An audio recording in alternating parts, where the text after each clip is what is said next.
Have you ever wondered how to develop an extremely light touch on fast passages? You know, like the kind of Horowitz, Moskolsky maybe, kind of pieces?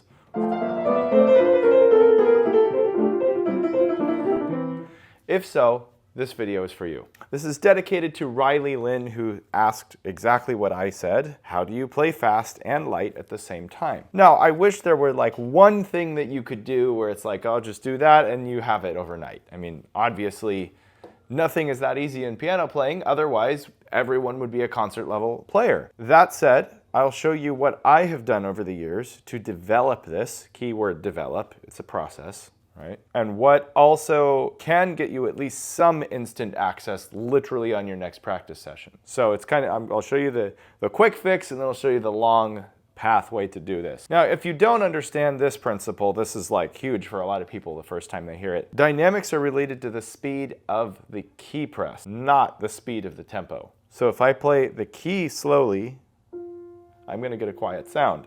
If I play it really rapidly, like a slice, right? Then I'm going to get more sound. It's not because I pressed more pressure. In fact, just to prove this, I've done this probably 30 times on my videos. Oh, I don't have it with me today, but here, I can use, maybe sheet music will work this time. I normally take an eraser. This is going to weigh the same amount. I just dropped it. It didn't make a sound. If I drop it from here, let's see. It made a sound this time. Well, what's the difference? It weighed the same, right? That's just like the same level of pressure in your hand. It weighed the same, but what's the difference is gravity. Gravity speeds up through acceleration the more it's in motion, right? So the only difference was how fast the book was traveling into the keys. From here, it's not enough speed to get them to go down. From here, it is enough speed to get them to go down. So what we need to understand is if we can duplicate this in the finger by moving slowly, then we can create a really light touch. This is where you start. Play the passage, not just slow tempo, but with the actual finger movement itself being very, very slow and very careful. Even possible to do it in a way where you're not getting sound. That's a great challenge to start with, is get it down reliably to the bottom of the key so slowly that you make no sound. Now, if you have a digital keyboard, don't be a cheater and just like I have one here. I think it's out of the shot, but don't just turn the volume off, right?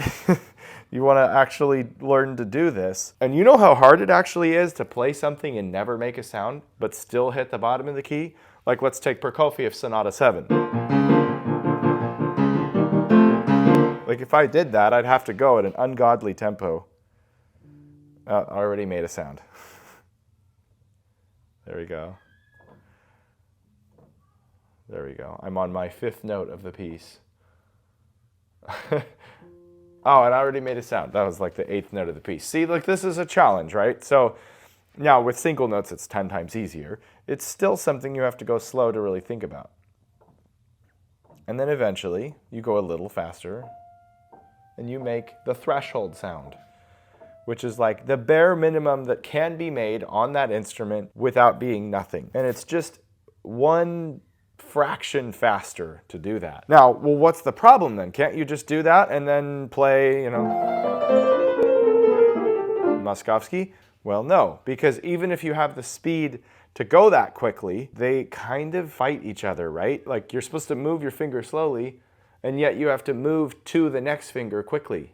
That'll really mess with your brain for a little bit, right? So the thing is, I can move slow, and it's not the tempo, sorry, the movement of the finger is not determining the tempo, right? The tempo is determined by how long I wait before the next note happens. So this is a slow tempo, because I waited to get to the G. This is a fast tempo, because I did not wait to get to the G. This is an even faster tempo. Instantaneously got to the G. So what you actually have to teach yourself to do is to move slowly, but then you go, well, wait a minute, if I have to get to the next one quick, doesn't that mean the next finger is quick? No, this is where it gets really hard. You have to move the next finger slowly as well, but it has to land right after the first one. So you actually have to be in motion with multiple fingers at the same time. So I start the movement. Let's just take 2 fingers, 3 and 4. I start the first one descending a little bit slowly, and immediately after it, I start the 4. Because if I want to land with the 4 right after, and it has to be the same dynamic, then I have to start the descendant right after as well. So I go 3 down, 4 down, 3 down, 4 down, and I'm doing silent right now. If I go a little faster, 3 down, 4 down, they were both quiet, and they were both relatively close together. So the way to increase your tempo, 2 notes at a time. Do not try this like 20 notes and go, oh, I'm playing Rondo alla Turca, then you get nothing, you know.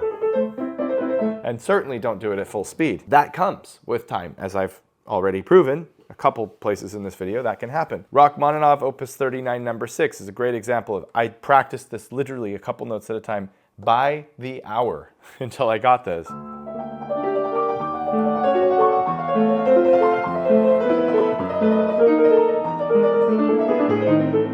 That kind of wispy, you know, wind sound, if you will. You can listen to my full performance of that on my other channel if you're interested. But the key to this, again, is 2 notes so that you can really just control. Start it really easy. Just descend both fingers together and press them together. But then descend one right after the other and try to keep both in motion the whole time. At first, it's going to be really weird. Like this kind of thing. And eventually closer and closer together. And so on. Right? Now, when you can do that with every pair of fingers, let's say 2 to 5, or 4 to 1, or 2 to 3, or 2 to 4, that's when you're ready to start doing 3 at a time. So from 3 to 4 and back, or a better example, 4, 3, 2, you know, kind of, it's always 2 or 3 fingers in motion at the same time.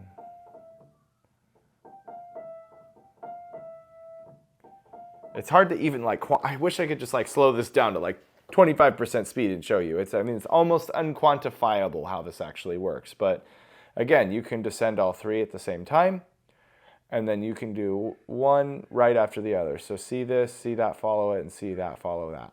And they're just kind of like forming a little angle. And eventually this hits the key bottom, but this keeps going, hits the key bottom right after.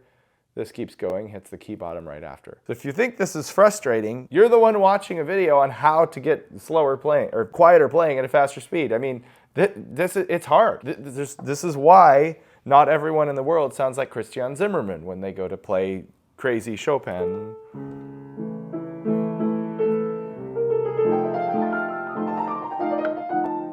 Like, see, I just messed it up, right? Let me try that again. I know I can do it, and I want you to trust me that this actually works, so I have to be able to prove I can do it.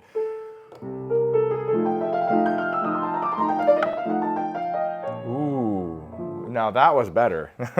Okay, so in any case, see, it works, but it takes a lot of work. And I'm not kidding you. I would practice this stuff by the hour back in the day. I had to learn Chopin E minor concerto in 5 months from the beginning. I thought, oh, that won't be so hard, and I had no idea how complicated it was, and the fact that I basically at that time couldn't play an adequate pianissimo at all, let alone in, you know, all this kind of stuff. I mean, that stuff just killed me. And I made at least 20 minutes a day, if not more, often 45 to an hour, of just learning to play quietly. This was the primary thing I did. So the reason I said there's like the today fix and then there's like the next year fix over the next year is just by thinking of moving slower, you are going to automatically retrain the fingers to not be so like jerky. That'll be a huge part of it. But again, it's going to bring this much difference tomorrow or today. And it's going to be this much difference when you get really used to it over a year. The only other thing that really plays into this is how far you use your motion. So in the beginning, you want to learn to control it quite high off the key, just so you can kind of feel and visualize that. In the long run, you cannot play quietly if you're this far off the piano. Like, I don't know, if you've heard Debussy's Image, Book 1. There's this famous passage in it that's like a B major 7 arpeggio. And if you're this high and articulate, you know, it doesn't matter how quiet you're trying to be, you're gonna accelerate the gravity, just like the book here, right? Hey, that was cool. That's like the Beethoven.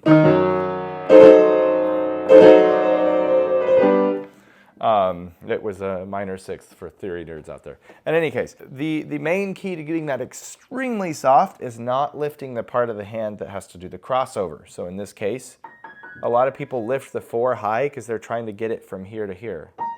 Lift, lift. But if you're aware of this and keep the hand more flat as you come over, like just opening and closing it but not turning it, then you get this. And almost no finger ever leaves the tip of the key. Now I can't do it.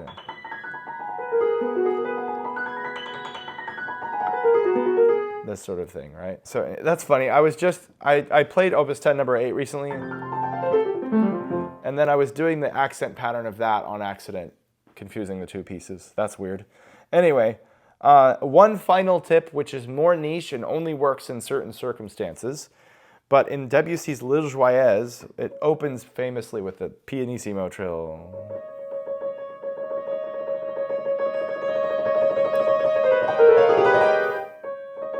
And it does this big blast after that. Incredibly hard to control. The way I practiced it is by keeping both fingers of the black key down at all times. So C sharp and D sharp, literally touching the bottom.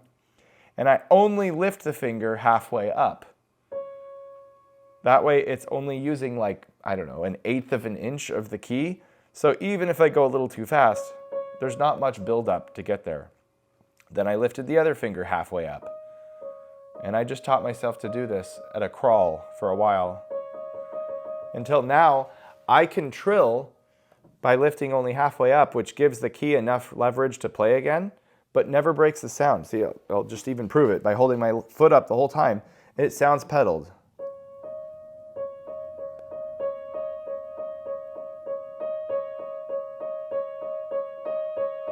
Right? I mean, it doesn't have the atmosphere of the pedal, but it's never broken. And when I taught myself to do that, I never lift the finger to the top of the key, let alone off the key, right? Come on, I can lock into this. My alignment is weird when I was at that. By the way, the posture and the technique, that's all part of it. So like even being at this angle, I couldn't do it. Let's see if this changes anything.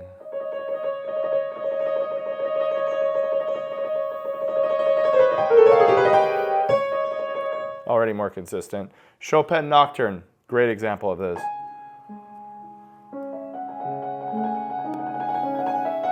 I don't trill to the bottom of the key, or to the top necessarily. I like stay lower, and then even in those scales at the end. Oh, come on. Man, I'm rusty on that. But I tried to lift like basically right to the top of the key when I practice this and never come off.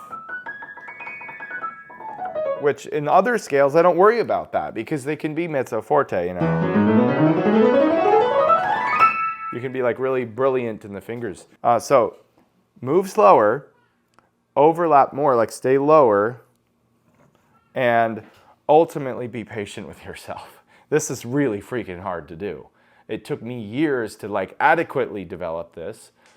And I'm really out of practice these days. Until about 2 weeks ago, I have not practiced for 6 months. So hence all my really mushy like examples right now. That said, in my heyday, if you will, you can go see all my recordings, Rite of Spring, Chopin Etudes, Beethoven Waldstein Sonata. It's full of all this stuff, you know.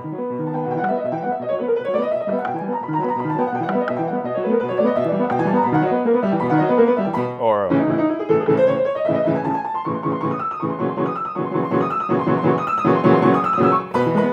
I should have just used that. I can still do that.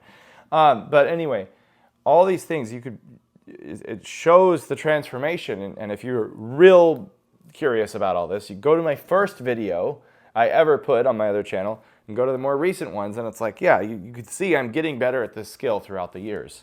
The list, for example, Tarantella. Like, I could kind of do it. It was really hard. And then you could just sense so much more ease by the time I'm playing Gershwin etudes a couple years later, and the Rite of Spring and stuff like that. So, hope you found this video helpful. Let me know in the comments what you learned, and get my free guide in the description below, which is going to teach you 100 other tips just like this one.